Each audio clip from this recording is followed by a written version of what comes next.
तो पिछले एपिसोड में और भी बहुत सारे स्टूडेंट टैन्यू को चैलेंज करने के लिए फॉर्मेशन के अंदर चले गए थे, क्योंकि वो उसके जख्मी हालत का फायदा उठाकर उसे मार देना चाहते थे। इसके बाद अगले सीन में हम देखते हैं कि टैन्यू और उन स्टूडेंट के बीच में फाइट चल रही थी, जिसके वजह से फॉर्मेशन के अंदर से बहुत सारी पावर बाहर आ रही होती है। लेकिन वहीं दूसरी तरफ हम देखते हैं कि मिस पिंक को टैन्यू के बारे में काफी चिंता हो रही थी और इसीलिए वो उसके बारे में सोचकर काफी परेशान होती है। वहीं दूसरी तरफ हम कुछ स्टूडेंट को आपस में बात करते हुए देखते हैं, जिनमें से एक स्टूडेंट कहता है कि इस बार तो हमारे डिवीजन का सबसे टैलेंटेड स्टूडेंट फॉर्मेशन के अंदर गया है, जिसके वजह से मुझे पूरा यकीन है कि वो टैन्यू को जरूर मारेगा। तब उसके इस बात को सुनकर उसके साथ वाला लड़का भी कहता है कि तुम बिल्कुल सही कह रहे हो, क्योंकि इस वक्त टैन्यू तो बहुत ही बुरे तरीके से जख्मी है, इसीलिए मुझे भी लगता है कि वो इतने कम समय में सभी को नहीं मार पाएगा। तभी इनके इस बात को सुनकर एक दूसरा स्टूडेंट भी कहता है कि मुझे भी लगता है कि टैन्यू इस बार इन सभी को नहीं मार पाएगा,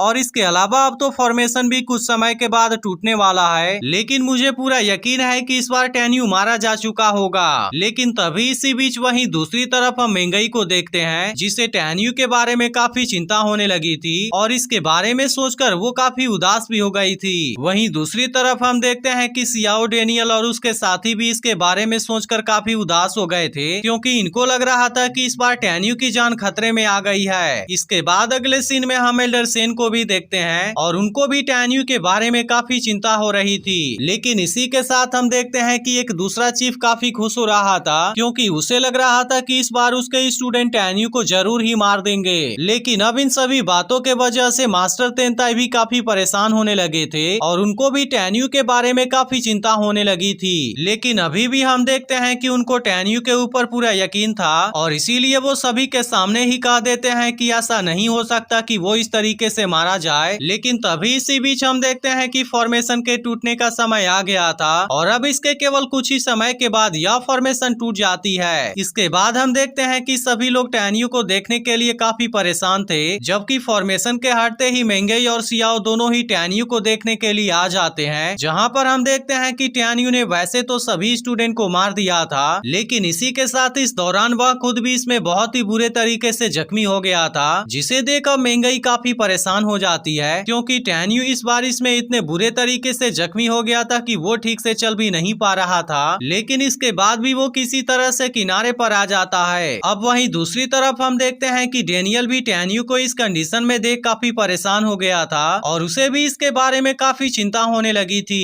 इसके बाद मेंगई और सियाओ टैन्यू को सपोर्ट देने के लिए उसके पास में आ जाते हैं, लेकिन अब उन दोनों को उदास देख टैन्यू उनसे कहता है कि तुम मेरे बारे में चिंता मत करो, क्योंकि मैं इतने आसानी से नहीं मरूंगा। वहीं दूसरी तरफ हम देखते हैं कि मास्टर तेनताई भी टैन्यू को जिंदा देख राहत की सांस लेते हैं, जबकि दूसरी तरफ मिस पिंक का दिल भी थोड़ा सा शांत हो गया था। लेकिन इधर टैन्यू अभी भी मेंगई और सियाओ के साथ में यहीं पर होता है, लेकिन अब उसे जिंदा देख बाकी डिवीजन के स्टूडेंट काफी परेशान हो गए थे, क्योंकि टैन्यू ने इनके डिवीजन के सबसे टैलेंटेड स्टूडेंट को मार दिया था। जिसके बाद 5 सोल डिवीजन का एक स्टूडेंट अपने ब्रदर लियू को याद करते हुए कहता है कि ब्रदर, हम तुम्हारे बिना तो जिंदा भी नहीं रह पाएंगे। इसके अलावा हम यहाँ पर एक दूसरे स्टूडेंट को भी देखते हैं, जो कि फैंग नाम के स्टूडेंट को याद करके काफी रो रहा था और इसी के साथ वो कहता है कि तुम तो हमारे सेक्रेट सोल डिवीजन के सबसे जीनियस स्टूडेंट थे, लेकिन आखिर तुम टैन्यू को मारे बिना कैसे मर सकते हो। वहीं दूसरी तरफ हम देखते हैं कि मेंगई टैन्यू को ऐसे कंडीशन में देख काफी परेशान हो गई थी, इसीलिए वो उससे पूछने लगती है कि आखिर तुम इतने बुरे तरीके से जख्मी कैसे हो गए और क्या तुम्हारी कंडीशन अभी ठीक है। तब इस पर टैन्यू मेंगई से कहता है कि तुम मेरे बारे में चिंता मत करो और इसके अलावा तुम्हें रोने की भी कोई जरूरत नहीं है, क्योंकि मेरी कंडीशन बिल्कुल ही ठीक है। वहीं दूसरी तरफ हम देखते हैं कि बाकी डिवीजन के स्टूडेंट भी टैन्यू को बड़े ध्यान से देख रहे थे और असल में वो इसे जिंदा देख इसके ऊपर अभी भी काफी गुस्सा होते हैं। तभी इसी बीच टैन्यू मेंगई और सियाओ से कहता है कि तुम दोनों जरा मेरे पास में आओ, क्योंकि मुझे तुमसे कोई सीक्रेट बात करनी है। तब इसके इस बात को सुनकर दोनों उसके पास में आ जाते हैं, जिसके बाद टैन्यू इनके सामने रिवील कर देता है कि मैं बिल्कुल ठीक हूँ और असल में मैं केवल जख्मी होने की एक्टिंग कर रहा हूँ, क्योंकि मैं नहीं चाहता था कि जो लोग भी मुझे मारना चाहते हैं वो इसके बाद मेरा सामना करने पर बिना फाइट किए ही हार मान जाएं। अब इसके इस बात को सुनकर सियाओ और मेंगई की चिंता भी दूर हो गई थी, लेकिन तभी टैन्यू इनसे कहता है कि तुम दोनों को भी मेरे साथ में नाटक करना होगा, ताकि किसी को भी मेरे फेक इंजरी इंजरी के बारे में पता न चल सके। अब इसके इस बात को सुनकर मेंगई और सियाओ भी इसके लिए मान जाती हैं और इसके बाद वो उसे लेकर यहाँ से नीचे की तरफ जाने लगते हैं। लेकिन तभी इसी बीच हम देखते हैं कि मिस विंग भी अब यहाँ पर आ गई थी, क्योंकि वो टैन्यू के इंजरी को चेक करना चाहती थी और इसीलिए वो उनसे अभी यहीं पर रुकने के लिए कहती है। इसके बाद हम देखते हैं कि वो अपने पावर का यूज करके टैन्यू के इंजरी को चेक करती है, लेकिन अब उसे भी पता चल जाता है कि टैन्यू को तो असल में कोई भी इंजरी नहीं आई है, जिसके बारे में जानकर वो भी थोड़ी सी कंफ्यूज हो जाती है। लेकिन तभी इसी बीच टैन्यू अपने आंख से मिस विंग को इशारा कर देता है, जिसके बाद अब मिस विंग भी इसके प्लान के बारे में समझ जाती है और फिर वो सभी के सामने अनाउंस कर देती है कि टैन्यू इस बार इसमें बहुत ही बुरे तरीके से जख्मी हो गया है, जिसके वजह से उसे हील होने में कुछ दिनों का टाइम लगेगा। लेकिन अब इस बात को सुनकर डेनियल और उसके साथी काफी उदास हो गए थे। लेकिन तभी मिस विंग इनसे कहती है कि तुम इसके बारे में चिंता मत करो, जिस बात को सुनकर अब वे सभी भी काफी खुश हो जाते हैं। इसके बाद मिस विंग टैन्यू से कहती है कि तुम तो इसमें बहुत ही बुरे तरीके से जख्मी हो, जिसके वजह से तुम्हारे लिए अच्छा होगा कि तुम ड्रैगन रैंकिंग लिस्ट में टॉप 8 के लिए कम्पीट ना करो, और इसीलिए मैं चाहती हूँ कि अगर तुम्हें लगे कि तुम इसमें कम्पीट करने के लिए काबिल नहीं हो, तब उस कंडीशन में तुम इसमें बिल्कुल भी पार्टिसिपेट मत करना। और इसके बाद वो टैन्यू से पूछती है कि क्या तुम मेरी बातों को समझ गए। तब इसके इस बात को सुनकर टैन्यू भी कह देता है कि मैं आपके बात को समझ गया।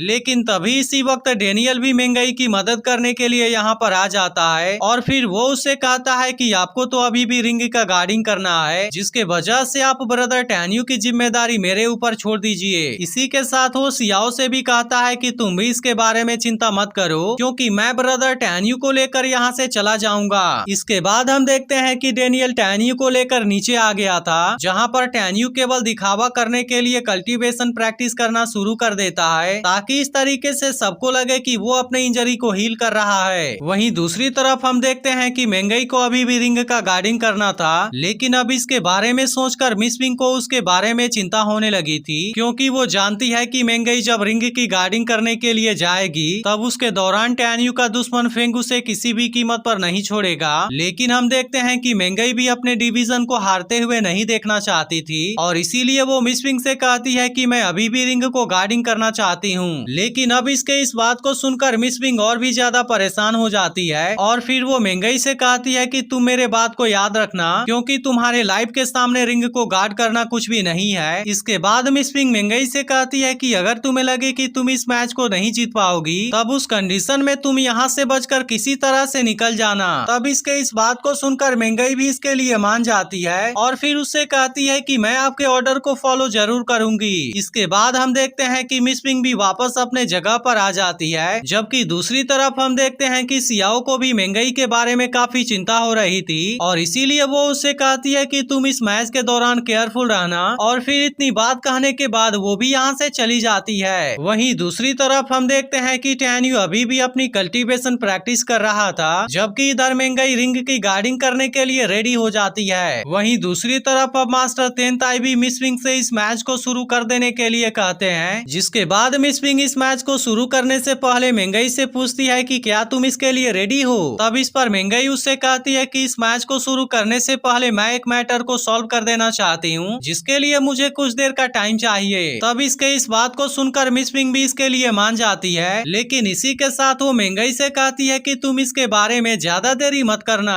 वहीं दूसरी तरफ हम देखते हैं कि बाकी सभी स्टूडेंट इस वक्त मेंगई को ही देख रहे थे, क्योंकि उनको भी समझ में नहीं आ रहा था कि आखिरकार मेंगई ने किस वजह से मैच को कुछ देर के लिए रोक दिया। तभी मेंगई वुहोंग से कहने लगती है कि मैं जब गेट को छोड़ने वाली थी तब उस वक्त तुमने मुझे डेथ और बिस्ट एट्रीब्यूट वाले 2 बेस्ट ट्रेजर फ्लाइंग स्वॉर्ड को दिया था, और फिर इतनी बात कहने के बाद वो इसके इन दोनों फ्लाइंग स्वॉर्ड को वापस कर देती है, क्योंकि वो इसे अपने पास में नहीं रखना चाहती थी। और अब इस बात के वजह से वुहोंग को भी इसके ऊपर बहुत ज्यादा गुस्सा आता है, क्योंकि यह चीज एक तरह से उसके बेइज्जती से कम नहीं थी। इसके बाद मेंगई डेनियल और उसके साथियों से पूछती है कि क्या तुम्हारे पास में डेथ या फिर बिस्ट एट्रीब्यूट वाला कोई फ्लाइंग स्वॉर्ड है जिसे कि तुम मुझे दे सकते हो। तभी इसके इस बात को सुनकर टैन्यू डेनियल से कहता है, मैंने सुना था कि यहाँ पर एक बार कोई सीनियर आए थे जिन्होंने कि तुम्हें बहुत सारे फ्लाइंग स्वॉर्ड दिए थे। तब इस बात को सुनकर डेनियल को भी इसके बारे में याद आ जाता है, जिसके बाद वो मेंगई से कहता है कि मेरे पास में तुम्हारे लिए एक फ्लाइंग स्वॉर्ड है, और इसके बाद वो अपने पास से एक फ्लाइंग स्वॉर्ड मेंगई को दे देता है। इसके बाद हम देखते हैं कि मेंगई इस फ्लाइंग स्वॉर्ड को देने के लिए डेनियल को थैंक यू कहती है और इसी के साथ वो मिस विंग से कहती है कि मैं अब इस मैच के लिए रेडी हो गई हूँ, लेकिन इसमें मेरी एक कंडीशन है कि मैं एक बार में केवल सिंगल चैलेंज को ही एक्सेप्ट करूंगी। तब इसके इस बात को सुनकर मिस विंग भी इसके लिए मान गई थी और इसके बाद वो सभी डिवीजन के स्टूडेंट से कहती है कि जो कोई भी सबसे पहले वहाँ पर जाएगा केवल वही स्टूडेंट मेंगई को चैलेंज करेगा, लेकिन अगर उसके अलावा किसी और ने उसको फॉलो करने की कोशिश की तब इस बात के लिए मैं उसे यहीं पर मार दूंगी। अब इसके इस बात को सुनकर बहुत से स्टूडेंट काफी परेशान हो गए थे, जिसके बाद मिस विंग भी पील डिवीजन के इस मैच को शुरू कर देती है। इसके बाद एपिसोड यहीं पर एंड हो जाता है, लेकिन अगर आपने इसके पिछले एपिसोड को मिस कर दिया हो तो लेफ्ट वाली वीडियो जरूर देख लेना